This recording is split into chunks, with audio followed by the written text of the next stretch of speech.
If I had to choose between betraying my country and betraying my friend, I hope I should have the guts to betray my country. The only books that influence us are those for which we are ready, and which have gone a little farther down our particular path than we have yet got ourselves.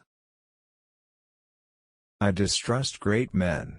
They produce a desert of uniformity around them and often a pool of blood too, and I always feel a little man's pleasure when they come a cropper.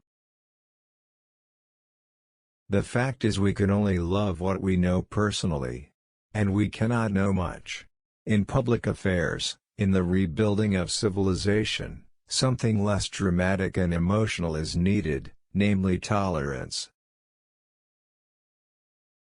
Letters have to pass 2 tests before they can be classed as good. They must express the personality both of the writer and of the recipient.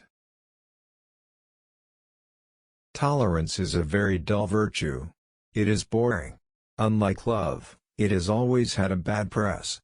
It is negative. It merely means putting up with people, being able to stand things.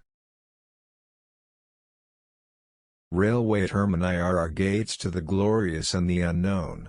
Through them we pass out into adventure and sunshine. To them, alas, we return.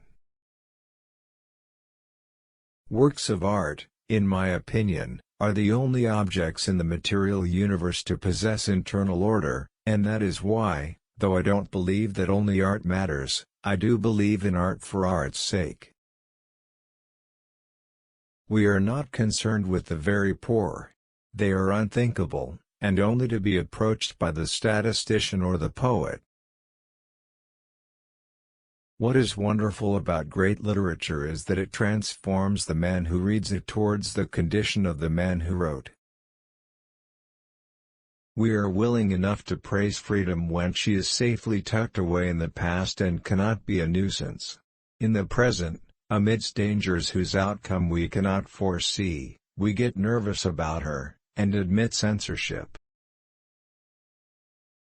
There lies at the back of every creed something terrible and hard for which the worshipper may one day be required to suffer. What is the good of your stars and trees, your sunrise and the wind, if they do not enter into our daily lives? The woman who can't influence her husband to vote the way she wants ought to be ashamed of herself. Beauty ought to look a little surprised. It is the emotion that best suits her face. The beauty who does not look surprised, who accepts her position as her due, she reminds us too much of a prima donna.